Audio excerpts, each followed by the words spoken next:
উত্তরবঙ্গ সফরে আজ 4টি জেলায় জনসভায় বক্তব্য রাখবেন জামায়াতের আমির ডাক্তার শফিকুর রহমান। শুরুতেই যোগ দেবেন পঞ্চগড়ের চিনিকল মাঠে 10 দলীয় জোটের জনসভায়। সকাল থেকে জেলার বিভিন্ন প্রান্ত থেকে জামায়াতে ইসলামী ও এনসিপি সহ 10 দলের নেতাকর্মীরা জনসভা স্থলে আসতে শুরু করেন। জনসভায় প্রধান অতিথি জামায়াতের আমির, এছাড়া অন্যান্য কেন্দ্রীয় স্থানীয় নেতারা বক্তব্য রাখবেন। থাকবেন পঞ্চগড় 1 আসনে এনসিপির প্রার্থী সার্জিস আলম। জনসভা ঘিরে রয়েছে কঠোর নিরাপত্তা ব্যবস্থা।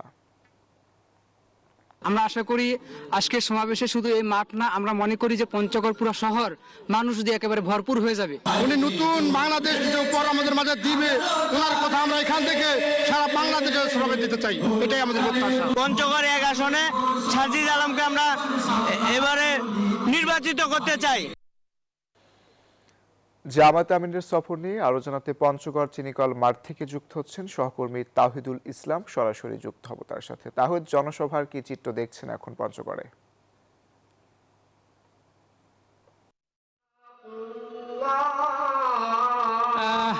আপনাকে ধন্যবাদ। জনসভা ঠিক সকাল 9টায় শুরু হওয়ার কথা ছিল, মাত্র আনুষ্ঠানিক পবিত্র কোরআন তেলাওয়াতের মধ্য দিয়ে এই আনুষ্ঠানিক জনসভা শুরু হচ্ছে।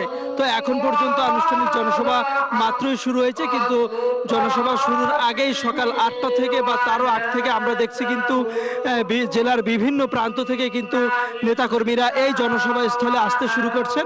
এই জনসভার প্রধান অতিথি থাকবেন আজকে জামায়াত ইসলামের আমির ডাক্তার শফিকুর রহমান এবং বিশেষ অতিথিকে জামায়াতের কেন্দ্রীয় সহকারী সেক্রেটারি মাওলানা আব্দুল হালিম।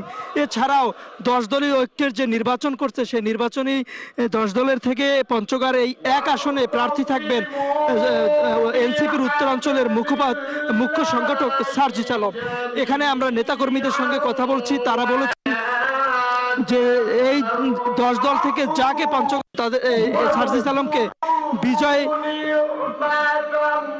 বিজয় করবেন, বিজয় করেই তারা ঘরে ফিরবেন। এবং তারা বলছেন যে এখন পর্যন্ত জনসভার যে মাঠ আছে, মাঠের প্রায় অর্ধেক মাঠ ভরে গেছে।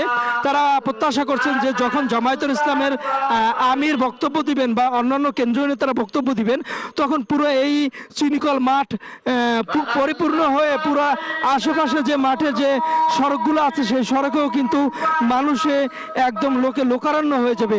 এছাড়া তারা বলছেন 10 দল থেকে যাকেই প্রার্থী দেওয়া হোক না কেন তাকেই তারা এখানে জয় করবে। এছাড়া একটু জানিয়ে রাখতে চাই, গতকাল থেকেই কিন্তু ঢাকা থেকে জামায়াত ইসলামের এই নির্বাচনী প্রচারণা শুরু হয়েছে।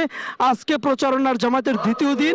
এই পঞ্চগড় চিনিকল মাঠ থেকে এই উত্তরবঙ্গে সফরে শুরু হবে। এরপর তিনি দিনাজপুর যাবেন সভা, ঠাকুরগাঁও, রংপুর জনসভা শেষে তিনি রংপুরে অবস্থান করবেন।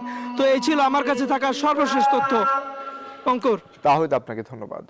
Bashundhara public school and college 2026 শিক্ষাবর্ষে ভর্তি চলছে।